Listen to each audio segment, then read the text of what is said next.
Hey all, welcome back to Neon's Movie Reviews. I'm Neon and this is my buddy Nate. And today we are talking about Anna and the Apocalypse. This is a musical Christmas rom-com set during a zombie apocalypse. Is there any genres I forgot to throw in there? I mean, it's a Christmas movie in as much as Home Alone is a Christmas movie. I would argue it's more of a Christmas movie. It's more of a at Christmas time that isn't necessarily about Christmas. It's not about Christmas, but it does deal with Christmas like themes, Much as Gremlins does. I would argue as much as Die Hard does. They're all about the same. Christmas movie in name, but not in subject matter. All right, putting in time out on the review. No, all right. So got a little tangent here.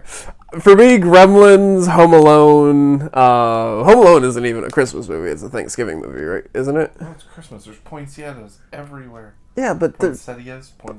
But aren't they leaving for Thanksgiving? No, they're going to Paris for Christmas.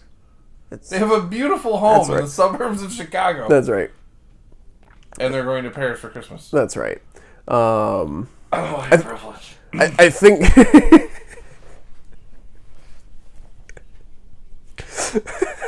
Hold on.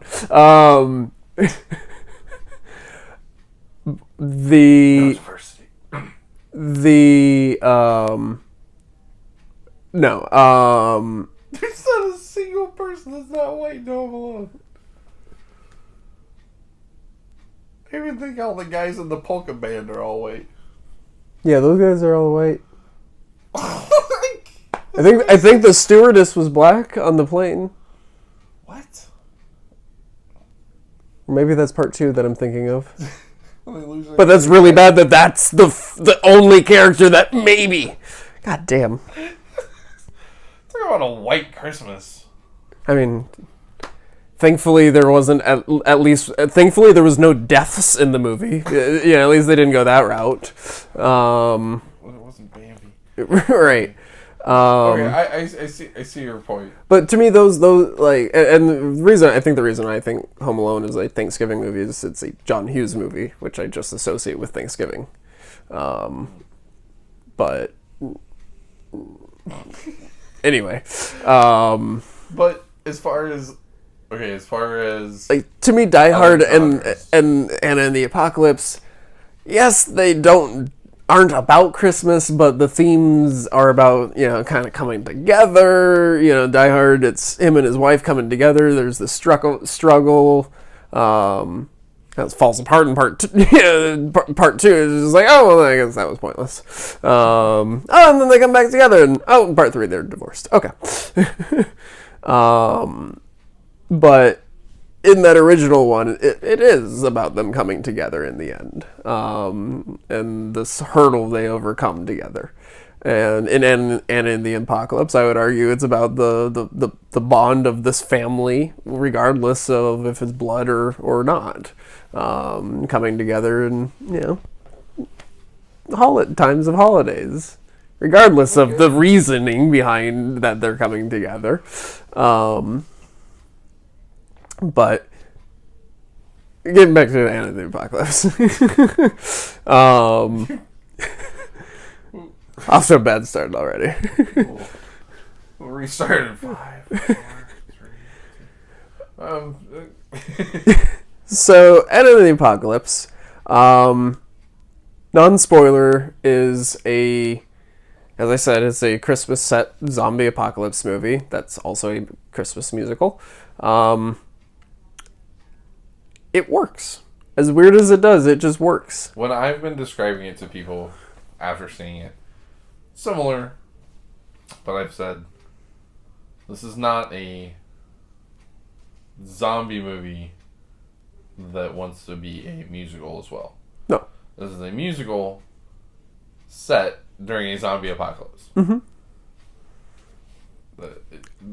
The music takes the forefront over the situation. Right. The zombies are just there as they set the stage. They are the backdrop. Catalyst. Yeah. I would argue everybody's songs in the movie can exist outside of that zombie apocalypse happening. Mm-hmm. You could totally keep every one of those songs, slightly write the movie in a different way, and keep every one of those songs verbatim the way they are. Mm-hmm. The musical aspect of it was super surprised to me as being, as much as I liked it, one song that we both mm-hmm. agree. I wanted that character to have a song. I didn't like the song though. Yeah, it felt strangely out of character. Yeah, well, we'll dive more into that once we get into spoilers. But yeah, I agree that the songs work on their own as pieces of just individual songs. Mm-hmm. But in the context of the story and how they are utilized throughout the story and the repetition that when they do repeat, makes them stand out even better in the terms of the actual musical. So it's one that it is great on its own, but it's even better when you see it as a whole thing. Where many of them are the opposite, where it's all together. It's like. But the songs are fun. Right. And so that's what I kind of expected going in, and it was very nice to get the opposite. Not long ago, I would tell people I don't like musicals. A few short years ago, I would say I don't like musicals. And as I told Neon, I've now revised that statement to be, I'm picky about the kind of musicals that I like. Which is how I am. And this nailed it for me. Mm-hmm. I would almost, as your definitions earlier of musicals, and we talked about things like The Wall. The Wall I would consider a rock opera. You know, it's a musical. It's a musical movie. Mm-hmm. Different to me. You know, it's like Guys with Dolls. No. You know, it's like great. It's closer to Tommy. Yes. So the types of musicals that I would say characterize the things that I like are things where the music feels as an organic part of the storytelling process and not a break from the storytelling process. Right. And some of the ones that have blown me away recently, you know, Hamilton. I introduced you to Be More Chill. Yep. Love Be More Chill. I really like Dear Evan Hansen. You haven't seen it yet, and I really think Dear Evan Hansen, as great as the music is, kind of requires, because there is some storytelling mm-hmm. that isn't part of the music, and if you only hear the music part, you can put it together, right? It's missing some aspects. You know, it's like watching a movie, and then if you're listening to Dear Evan Hansen, you get the movie, and then when you watch it, there's your director's cut. You know, there's your extra meat and potatoes to fill everything in. Okay. With Anna and the Apocalypse, I felt that everything felt organic.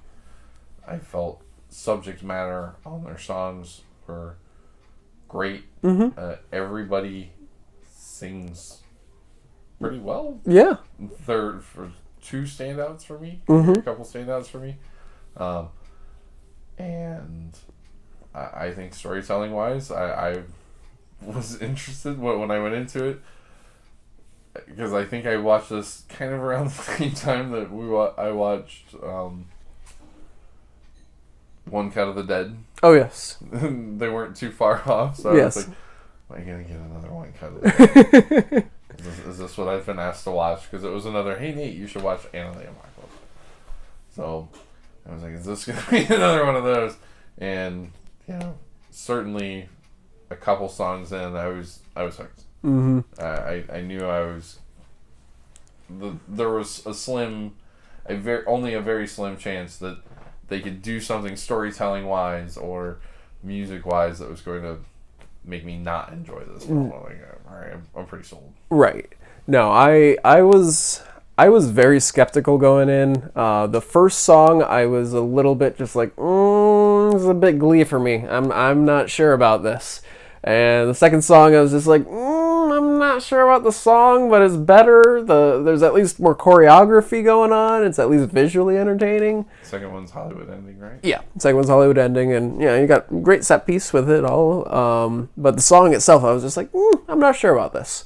And then you've got the next couple set of songs, which are just performed in the actual world, and I was like, okay. And then you get the next song, and that's where I was just like, okay, I'm completely sold. I don't care what else happens in this movie. I'm sold. I am on board. So just give it a little bit. But yeah, how would you rank this? I super enjoyed this film, and I'm ready for the rage comments.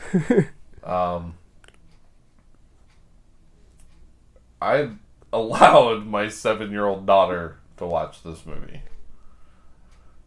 There's violence. There's a questionable innuendo-ish song, but at 7, I knew she wasn't picking up on those those double entendres that are going on in that song, so I wasn't concerned about that. There's no nudity. There's language, but you've heard me curse on here, and I'll be honest, I'm not that much different any other time. My mouth is my mouth. Right. So she's heard every word, every curse word that's been, and not the British ones, so she wouldn't have picked up on those. Right. But I the violence is...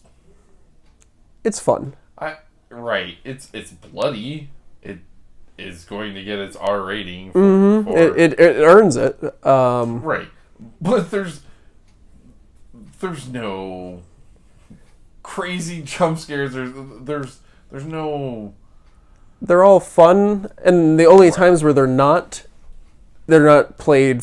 They're played for drama. They're not played for horror. Right. I would say it's not even as tense or scary as Zombieland. No. Zombieland and Shaun of the Dead are way more horror movies than this. But I also don't feel that this film betrays its horror roots. It stays. It's as horror as One Cut. I would say it's more horror.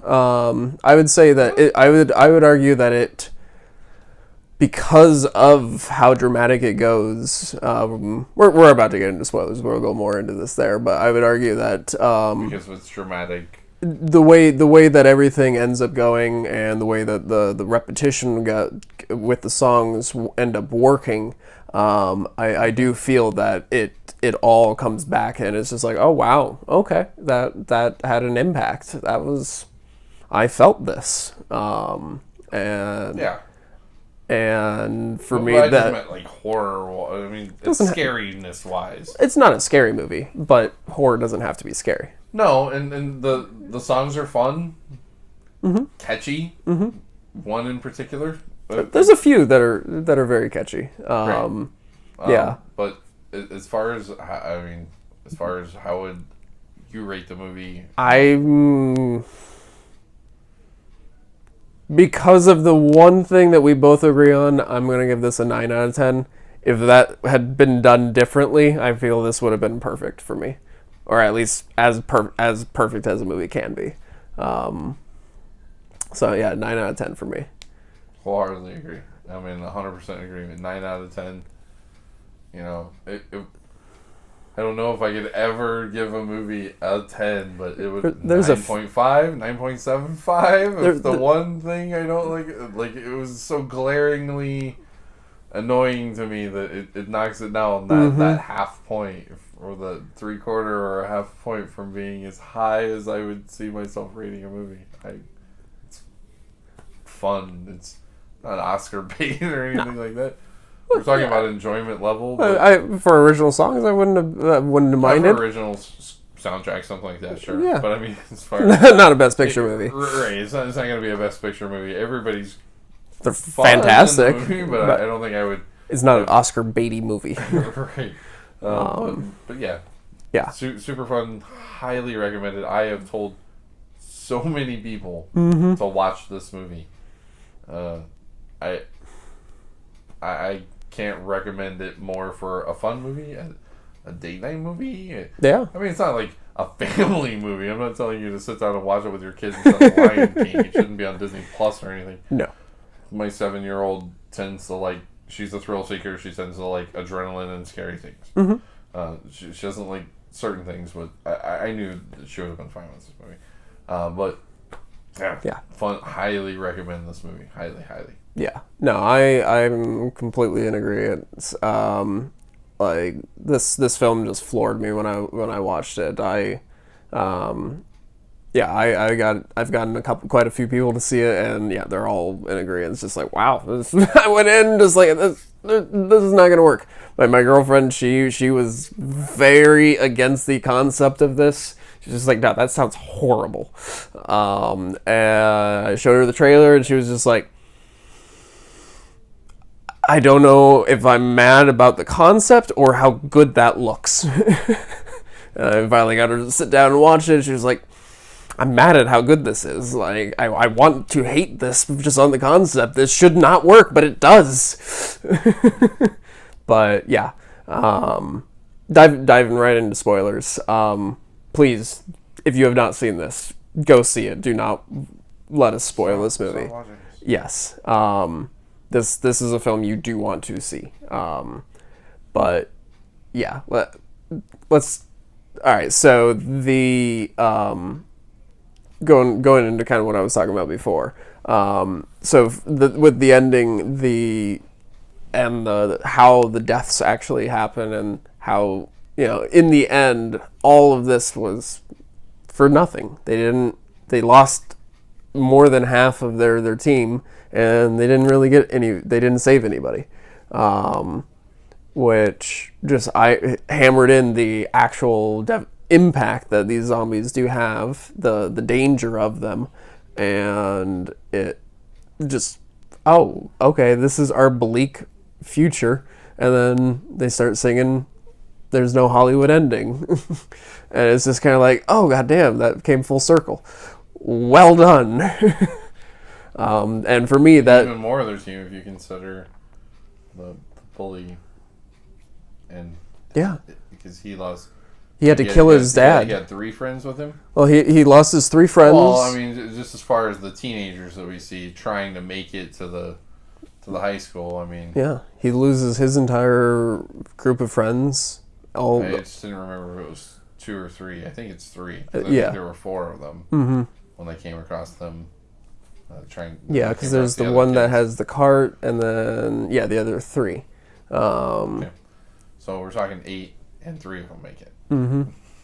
So, but as far as music goes, or as far as the movie, when we got the car scene when they're on their way to the school, we get the conversation. Yep, and it was just like, all right. The conversation I loved, but the song itself, I was just kind of like, I'm not so sure. Well, and on the radio, they're talking about the viral outbreak. Mm-hmm. Yeah, it's done very subtly. They turn it off. They quickly turn off the. Yep. It very reminded me of how Shaun of the Dead handled it. It was like, hey, our story is not about the zombie apocalypse. Our story is about this guy trying to get his girlfriend back and overcome these issues and mature. It's just... Same way I think Zombieland is... It's a buddy movie. Yeah. Yeah. It's just taking place during... This is the setting. Right. Right.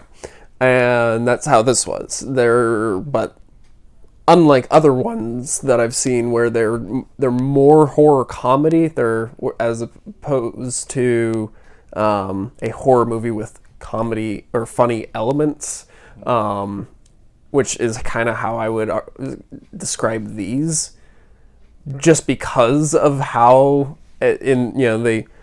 we do want to emphasize in the end that this threat is a real threat. This is not just a happy-go-lucky movie. These don't always work out in these. And I really appreciated that they came through with that, because that was my big concern. And the whole film. They were making me love the characters, and I'm just like, oh, this is great, and it's a musical. This will be fun to actually see a zombie movie that the characters all make it out. And then the first guy died, like the best friend, who had the crush on her. Well, see, the bully, her ex-boyfriend, he loses his friends before that. Right, but you have no attachment to them. No, well, I mean, I really like their ensemble. I really do. The whole, all right, well, we've been bullies our whole life, and it's just training for this. We get to beat the crap out of zombies. We get to kill zombies, and now we're heroes for it. Fair enough. No, I didn't have any attachment to them as characters when they... Right. For me, they were just cannon fodder. Two of them die off screen. Two of them become zombies off screen. Mm-hmm. And then one you see get attacked. So, I mean, there's no investment there either. But I liked the bully's hero's journey. Oh, that was cool. And when you find out, when he drops the bomb, yeah. When he's told he hasn't had to make any sacrifices, and he talks about the sacrifice that he had to make. Oh yeah, that was him to be standing there. Yeah, that was brutal. Like, yeah. I beat my dad to death with this baseball bat that I'm holding right here in my hands. Mm-hmm. I've just been holding it together, just with my buddies, just trying to get through this. Now I don't even have them. Right. Hey, you have the balls to tell me? But so you get them on the way to school, and then as the first song we have. Not the opening credits Christmas song. Well, yeah. Then you have Hollywood Ending in the lunchroom. But there's a song before Hollywood Ending, correct? Yeah, that's the Christmas. That's the Christmas song in the beginning. We haven't done this in any of the other ones, but yeah, I'm going to have to pull that up because I'm pretty sure. I thought that there was one right before it. Yeah, Breakaway. When they're all talking about how they have to get out of the town. Oh, that's right. And we have the girl who has, gotten her keys taken away from her in the car. She's spoken about having a girlfriend. So we get a pretty well done show don't tell. Yeah. That we have an LGBTQ character in the movie. Yeah. But I loved how they did her character too, because her parents are like out of the country on vacation during Christmas. She's shown to be she cares a lot about the homeless population. She's trying to get her high school newspaper to do, and she has an American accent. Everybody else is clearly British. Her she's the outside. Cancun. Well, and then her girlfriend as well is like, she's texts her, is like, hey, did you want to do something? And it's just like, right, I just thought we could hang out as a couple. Yeah, did we have plans? Never mind. Yeah, so just everybody's just ditching her. Her parents are just like, oh, sorry, we gotta go. We got something going on. I know there's going to be those people that go, you're throwing this in my face. You have to throw in this token. No, it's not at all that. It's just... It's definitely... There's no virtue signaling going on. This is just... This is the character. It was very organic. I loved that. Yeah, that's just part of who she was. Yep. And it was really well done. Her as an actress, she great. had... Again, this is the first time if you watch some of our other videos, you've never seen me pick this up to check something when we've said, okay, well, what's that person's name? But, yeah. I loved this movie so much, and I want to give these people credit. Right. I want to give every single person credit by name. No. And wait, what's their name? All right. She plays the character Steph North, and her name is Sarah Swire. She has an absolutely amazing voice. Yes. It's strong. Her numbers are the most impressive, musically speaking. In Breakaway and in the Human Touch. Mm-hmm.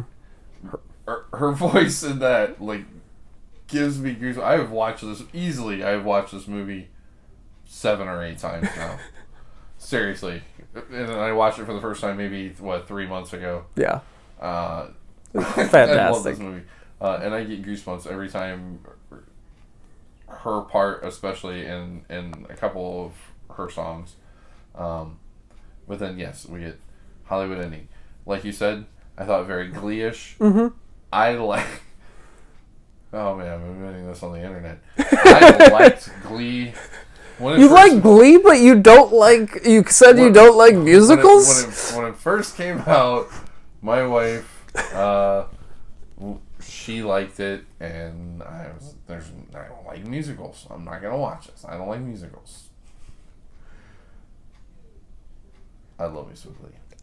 Dude, I couldn't even get into Glee. I pushed. I knew that Joss Whedon, who I'm a huge fan of, whom I don't like. Right, but because I think Buffy's a sacrilege to my Christy Swanson and Luke Perry, Buffy the Vampire Slayer, Donald Sutherland and fucking Paul Rubens. Don't give me Sarah Michelle Gellar. Fucking horrible. Oh god, yeah, no, and that movie was horrible. Allison Hannigan, but so cute. But I don't want to watch that. I'm not watching that. Angel. Sacrilege to Christy Swanson. No, yes. Anyway, I'm a huge Joss Whedon fan, so I was just like, I had seen all of his shows and his movies, and I was just like, man, all right, what else is there? I found Dr. Horrible, just been searching for something else. I was just like, fuck, it was only 45 minutes. Oh, that'll be something at least. And then I found out that he was just like, oh, you directed 2 episodes in season 2 of Glee. How many episodes are in each season of Glee? Oh, shit. Okay.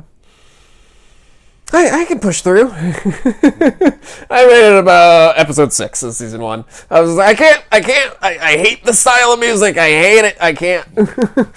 It's why I have not watched Pitch Perfect yet. And those kind of have the same style. I also like Pitch Perfect. I think that the comedy in it is great. I like Anna Kendrick in that role. It has that same, we're going to mash up songs. Mm-hmm. I'm not saying it's the most original idea, but this movie, the Apocalypse, all original. Yeah, it's completely. And there's no, like, I'm sure I'm not a big fan of zombie movies. I enjoy the concept. I don't like the execution most time. For me, I am probably the opposite. Like, oh, cool, they executed their idea well. But for me, zombie movies are hard for me because like I look at it and I go, oh, you're going with science. Nothing replicates that fast. You know, like you're watching like World War Z and you're like, oh, you got bit. And some type of viral contamination turned your body into that in 10 seconds. Like, I can't get past that. I can't do the suspension of belief. And funny enough for me, zombies, the part that works for me, if you're going to go a zombie route, I'm all about supernatural. Mm-hmm. Do whatever you want to do supernatural. If it's magic, if you can reanimate the dead through or just magic. Don't explain it. Like the Romero films. The Romero films. The films they never explain it. They say the line. Things going on that you're not necessarily concerned about that. It's these characters going through their journey. Isn't necessarily what they're using as a terror mechanism. Right. It's already past that point. Right. It's just about survival. And in this, we do see bites and then it turns, but it's not some instantaneous thing. No. You know, it obviously takes at least a little bit of a while. Yeah. We see more than John, the one who has the crush on her. Right.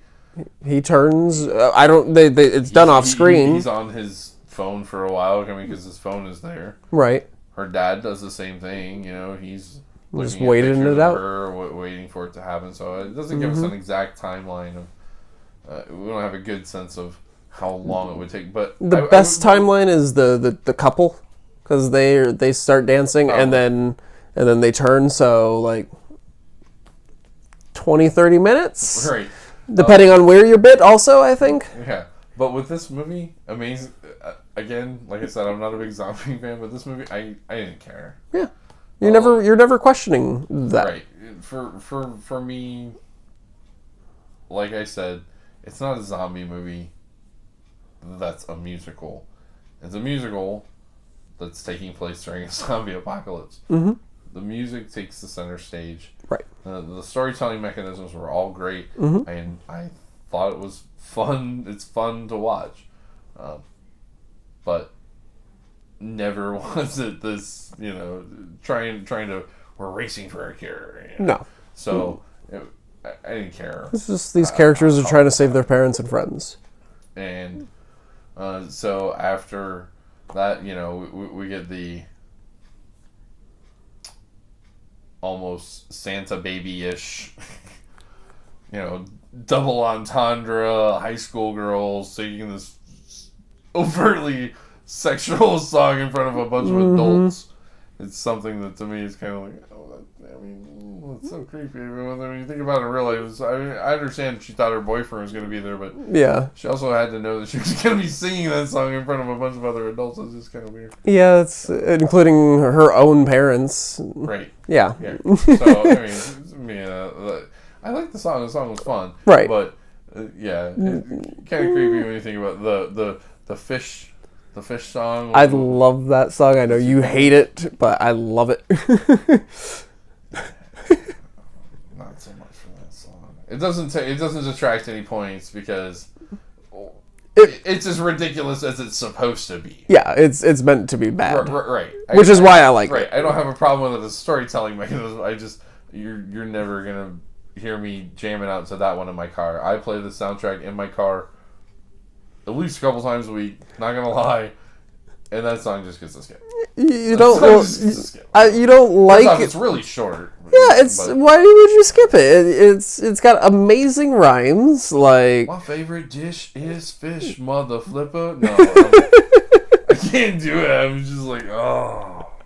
Obviously, I've listened to it at least a few times, and that's why I'm just immediately. I don't skip over it in the movie though. Like, I'm not going to fast forward through it in the movie. No. So, as many times as I've said I've watched the movie, I've picked up enough of the song. I'm really good at the song. For me, it's just like, that beginning, like, the moment I heard that, I was immediately just like, oh, I love this song. Then it was over in like 20 seconds. I was just like, damn, I wanted this to be a 5-minute song. Right. Then we get the first 10 of the zombies with the principal, the assistant principal, soon to be principal. As he opens up the doors, we get the blood handprint smeared across the back door. I was like, okay, all right, here we go. Yep. Well, actually, you had other hints throughout. I take that back. The first zombie that's seen is at the very beginning of the movie when she's walking into school. She brushes shoulders with a zombie who's walking away from the school. I have not noticed that. I've only seen it twice, though, so. Go back and rewatch it as she's walking into school the very first day. Okay. Like right after she gets dropped off in the car? I'm pretty sure. Is it the first day? Yeah, because they don't make it to the school when she's on her way to school, and that's the only other day they show her going to school. Yes, on that first day. After she's dropped off in the car. Mm-hmm. So in like walking with her family, she with her dad and John goes one way. She goes walking in. I believe it's after she's had the conversation with the American girl. Okay. I don't remember her character's name. Right. Before she bumps into her ex. Yes. In the hallway. When she's in the hallway. Yeah. Okay. I'm going to have to go back and see that, yeah. But in any event, so we get that, and then, we get the song that really kicked it off for me. And yeah, same. That was where I was completely sold. It's a Beautiful Day. Yep. And then Well, and that song is just, you've got her going to school, him getting ready to go to school, kind of. This is gonna be the day I'm gonna kind of ask her out. Like, it's gonna be a great day, and she's just ready. Babies being eaten. Yep, and in the backdrop, you've got zombies just slaughtering people. They both have on headphones, so they're oblivious to what's going on. They're singing their own tune, and there's a baby stroller that's tossed down on the ground, and you're just kind of like, oh, okay. And then you see, like, blood and guts get thrown out and squirting everywhere. It's just like, oh, shit, they just ate a baby. I was not prepared for that. Okay. But you go right back to the song, and it's all happy-go-lucky. And they end in the cemetery, and I immediately start thinking, okay, Night of the Living Dead here. And no, you go... pull them up out of the ground, and here's where I'm going to start to lose a little interest, and that didn't happen. No. But there is a zombie there. My favorite kill. And for some reason, a park. There's this. There's a weird. You don't question it when you're seeing it, but now talking about it, I'm like, wait, they're in the middle of a cemetery, and there's a children's playground. At least adjacent to it. That's kind of weird. Yeah. But it is, you get my favorite kill, and a head popped off with a seesaw. And Totter, or whatever you want to call it. Yep, that was awesome. You've got the best friend with the best reaction, just immediately starts screaming. It's just like, all right, these are realistic characters. That's a believable reaction to seeing that. They start walking through town. He's eating a banana. I love that. Like, what? How can you eat right now? Potassium. I love that. John is... He's fantastic. I love his character. I really do. I liked his voice. And It's a Beautiful Day. Super fun song, super great song. And then, very good. We get human voice as we have the boyfriend-girlfriend. Oh, yeah. And along with the American Girl. It's the three of them alone. Have Anna and John not made it to them yet when they sing that song? I think so. No, they've made it to them because they've all, at that point, already watched, seen the hashtag zombie selfie. That's right. And Bieber's a zombie. Bieber's a zombie. Yep. I love that they're going through the celebrities about what do you think about this celebrity? Like, oh no, about Tay-Tay. Yeah. I'm not a big Taylor Swift fan. He obviously is. Like, don't you dare say that was Robert Downey Jr. It was just like no, he's Iron Man. He's got like Iron Man drones all around his place. He ain't getting anywhere near that. Gosling, what do you think about Ryan Gosling? What's it better? Alive? Dead? Human? Zombie? Either way, the guy's cool. Right. You know, I really liked that answer. And human voice. The selfies I thought were so. It was a very Idiocracy type of moment for me, where it was just like, oh, that's hilarious, and exactly, and so depressing at the same time. Whereas it's like that's exactly how it would be. There are literally. There's literally an Instagram account that I follow. I don't know if I should plug it, say what it is, but there's an Instagram account that I follow, and there's a lot of video of influencers being exposed for, oh yeah, you didn't really do that. Like, you got your picture and you moved on, or okay. Look at the stupid things that these influencers do to get their pictures. And recently, there's a lot of turmoil going on in our country now, and there was a video of some of these people just like, hey, can you take a picture of me real quick? Like, handing their phone to somebody, and then going in, like, standing in front of a police line, like, mean mugging it for the picture, and then, okay, thanks. And then just walking off. Like, wow. My I'm out here protesting with you and shit. Wow. Look at me. I'm out here protesting. So I'm not surprised. Right. So when I saw those, I was just like, oh, humanity would totally do that. Mm-hmm. If you thought you were being evacuated, you thought you could take a selfie with a real life zombie behind you, like, hey, look, I'm about to be saved, but look what's behind me. Humanity would totally do it. As sad as that is. Right. But human voice was great. I liked the they all come together. Ensuing zombie fights that come at, I want to talk about... that was awesome. I do want to talk about their escape plan. To get to the school, I loved the idea of the pool. Yeah, they got an inflatable pool that they flip upside down and are just like solid snaking it. They're cartooning it. Like, all that was missing was a little, watching their feet go across. Yeah, it was great. And there was a really elderly person. Which was really interesting when you think about the zombie aspect, because I've never seen that brought up in a film. Whether or not zombies would defecate and urinate. Right, okay, that's interesting. Right? I imagine that's a fresher body. And I love that. I'm just like, well, at least there's plastic. It's just like warm plastic. Yeah, because it sits on her and starts peeing, and it's just like, what's going on? And then we get the bullies and friends come along. They come along and kill a bunch of zombies. Well, and creative ways. Yeah, that's very creative. But you also have the nice zombie moment with the one that's missing the legs, like crawling up to him, and they're trying to like keep it down and everything, and then it's just like, wait, why aren't they attacking anymore? What's going on? And then you get the reveal of the bullies, which was nicely done. And then, their number is awesome. I will say I love all the songs. Easily take out 20, 30? Yeah, 20, 30 zombies throughout the course of their song, I would say. Yeah, there's a good amount of zombie killing in this. All creative. Every single zombie kill is creative, too. What's the kill count to this one? I want that to happen. But yeah, I completely forgot what I was about to say. There was something. You were talking about the bullies. Right. Yeah, they show up. Their number. Creative kills. I hate that when that happens. It'll come back to me or not. But and then all right, so they team up there.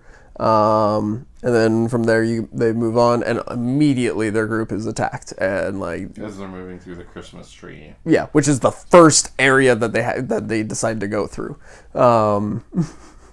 We end up with, as earlier in the movie, John and Anna had been talking about trying to name all 7 of the 7 dwarfs. Yes. Snow White and the 7 dwarfs. No, it was the reindeer. It was the reindeer, you're right. Sorry. Yeah. Reindeer.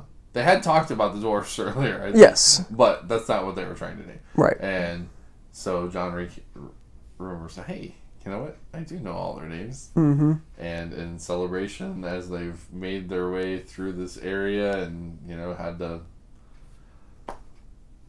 Lost a few friends. Right. Or at least some of the bullies. The bully had lost all of his friends. John holds his arms out in celebration and throws his arm immediately in the path of the zombie. It just literally casually just like, oh, well, thanks, lunch. Yep. Takes a bite.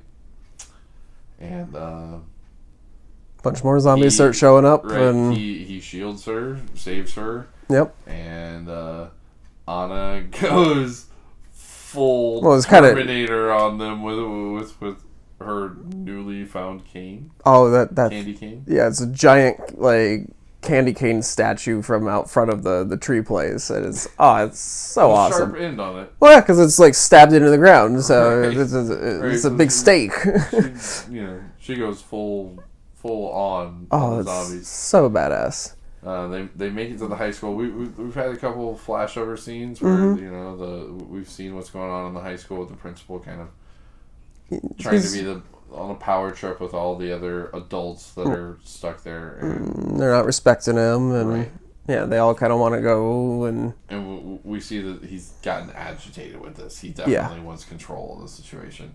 But when we get what's left of the kids showing up, which are now the American Girl and Anna and the bully, and that's it, right? It's only the three of them. And the boyfriend and girlfriend. Well, the boyfriend. The girlfriend is who he's. The girlfriend and grandma is who he's going. Or Nana at the school. Or that's who they're hoping. Yeah, they're hoping to find them. Nana didn't make it. Yeah, she had a heart attack. Right, she wasn't bit or anything. Right. But yeah, and I love the boyfriend and the girlfriend. I thought they were awesome characters. Like I thought was hilarious throughout the film. But he was also very believable. He wasn't just like, oh, I'm the typical stoner dude. Like he was, but he was very believable. He never picked up stoner from him. I totally got that vibe from him. I mean, he wasn't quite the stoner Cabin in the Woods. No, but it's not. If he is a burner, they weren't that overt with it. No, I definitely just got that vibe from him. But took it out, dude. No, it wasn't anything like that. But he felt like a fully fleshed out character though. He wasn't just a stereotype though. No. And that's one thing I really appreciated about him. But the girlfriend as well and their relationship, I cared about them. That was one thing I found, that I cared about each of these characters, or at least the main core group of friends and the main bully. When the two of them get bit trying to make sure that the American girl can get the keys to the car to get out. I was no, come on. Yeah, no, the first time I saw it I cried. Like I was just like, fuck, am I actually getting this reaction from this movie? God damn it, well done. Like I don't remember crying, but I was definitely pissed. I was like, come on. It wasn't Game of Thrones in me now. It wasn't a wall. It wasn't an up opening kind of cry, but it was just like I felt a tear, like a couple of tears. I was like, wow, well done, movie. Well done. Right. That was more impressive than I realized. I'm not gonna say I didn't cry in the movie. Mine came a little later. I can understand that, yeah. But mine came a little later. I have 2 daughters. So, then we get the part of the movie that we both agree was just... Yeah. Well, that was actually before then. It was before then, but around this time, we have the part of the movie that we both just... the Vice Principal's song. And he had been built up as the going to be the human threat of the story, and his song is very zany and like, oh, look at me. It felt like almost like an evil Daffy Duck song. And it was just like, this is not how you should have portrayed this. Should have gone more serious and sinister with it, more slow and quiet. Give me Hellfire from Hunchback of Notre Dame. Yes, that's if you're going big with it. I mean, that's one of the greatest villain overtures. Is that song? It's so dark. Well, because for me, when it starts off and he's talking slowly and quietly, I was on board, and I was just like, okay, all right. And then he just goes zany with it, and I was just like, well, you just lost me. You go back to that part, maybe you can win me back again, and that oh no, you're just sticking with the zany. Oh, okay, all right. So that was the only part I had an issue with. Unfortunately, his character kind of stays throughout the rest of the film. But you do get the awesome scene after that, and after the others are bit, where she finally reaches her dad, and he puts on the song, and she starts slaughtering zombies too. And that was the one other thing that I wish they had timed her hits with the song, like not like Shaun of the Dead level, but just more like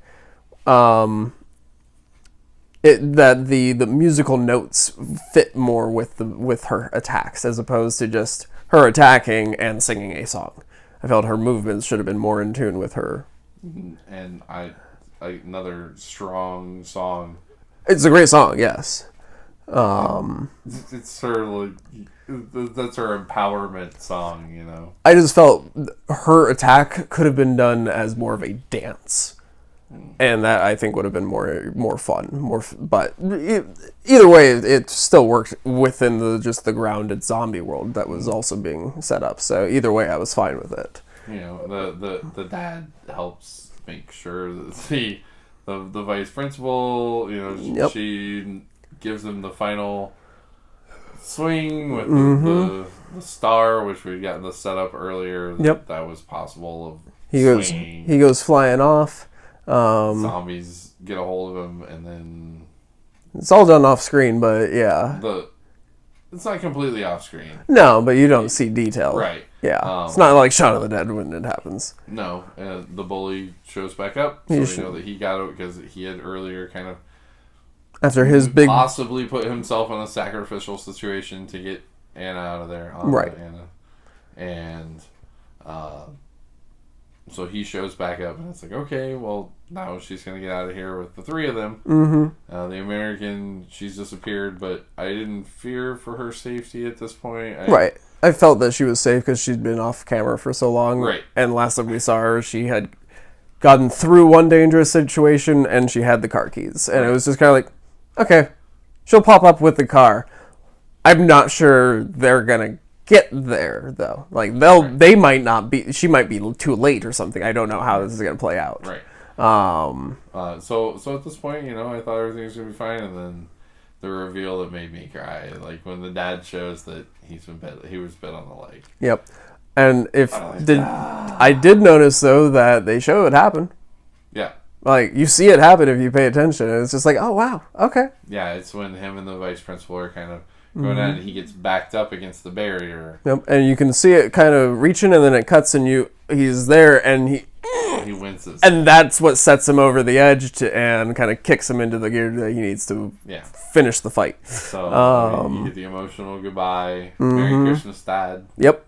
You know, I was like, man, she's going to hate Christmas as much, if not more, than Phoebe Cates' character in Gremlins. Oh, God. She's also losing her dad on Christmas. Yeah. Oh, God. Hopefully nothing bad happens on President's Day for her. Or hopefully her, you know, former, you know, imaginary childhood friend doesn't come back to get Donna as well. We're just going to be dropping Phoebe Cates, you know, hopefully Judge Reinhold isn't masturbating to her getting out of the pool. And then getting caught. Yes. You know, so... But that's kind of the whole movie, like... They break outside. They have their... Got that moment where you're not sure if... is the car not going to come for them? Like, what did she leave? Her and the bullies start their final song, you know, like... If this is, you know, their song of... This is how we're going out. Yep. And that was done very well. They take their stances. They're pretty much ready. And then car pulls up and is just like, yep, get in, bitches. Yes. I loved it. I loved her spunk when she shows. Well, that was great. That was great. But then she's just like, is that it? Are you all that's coming? And it's just like, yeah. Okay, let's go then. Right. That was where are we headed? Yep, and then you get the thing is a Hollywood ending. Yep, that starts playing again, and it's just like, oh, yeah, they came full circle with that. Like, this film does not have a Hollywood ending, and that's why it worked. My daughter absolutely insists that means that they were going to find a plane and they were going to fly to Hollywood. I was just like, well, I mean, I guess it's possible. I mean, but I don't think any of the three of them could fly a plane, let alone one that would be big enough to get them from the UK to Hollywood. It's a long flight. It's a long flight. fight. Be much better off just going to an island. I mean, I guess you can go up over the top, but Still. that's still going to be a hell of a flight. I'm not a pilot, but that seems like a hell of a flight. Yeah. But A plane that you're going to need a lot more fuel than any plane that you'll be able to fly, possibly. we also get, as a final, it's not really a jump scare, but as a final piece, we also get a shot of the zombie Santa that she whacked the shit out of earlier, because I think that was one of the ones that had attacked John. Was it in that scene, or was that one of the ones? No, yeah, you're right, because they killed all the ones in the bowling alley. So okay. The double bowling ball. Oh, I love that. Shot to the head, splatter up the top. Yep, that was great. The toilet bowl one. That's my daughter's favorite kill. That's her favorite zombie kill. Is the toilet bowl. Just it's off screen, but it's still brutal enough. On screen, I don't think she would have probably liked it as much. It probably would have been a little more casino style. Casino or Daredevil King. I guess the bowling ball one doesn't freak her out. Maybe right. But there's so much blood splatter that she just finds it hilarious. She's just like, I know that there's no way that much blood is coming out of a person. Right. Well, the reaction is kind of makes it funny, and then but also that whole set piece is great because that happens in the bathroom, and it's just like, oh, that was a good scene, and then like, oh, okay, now we have a moment to breathe, and then the wall breaks in. There's like three the guys, the leaguers or whatever who had been bowling before. Right. All the guys. I mean. And I thought that was just like, oh, fun. Okay, like there's great destruction, great zombie kills. Like this is fun, and it's like all done to a good tune. Yeah. That was fun. But we've been talking an hour about this. I think I think we should probably wrap this up. Yeah. But yes, if you've seen this, please, if you stuck through this, you've seen this, let me know what you thought of this movie. Did this movie work for you or not? And if you stuck through this, you almost could have watched On in the Apocalypse. Yeah. But I hope you enjoyed us talking about this. But yeah, if you've seen this, let me know what you thought of this. And if you know of other films like Anna and the Apocalypse, let me know what they are. I'm dying to see them. That's gonna wrap this up. Please like this video. Subscribe for more content like this. Got a lot more reviews lined up, and bye y'all. They totally could have almost watched the movie.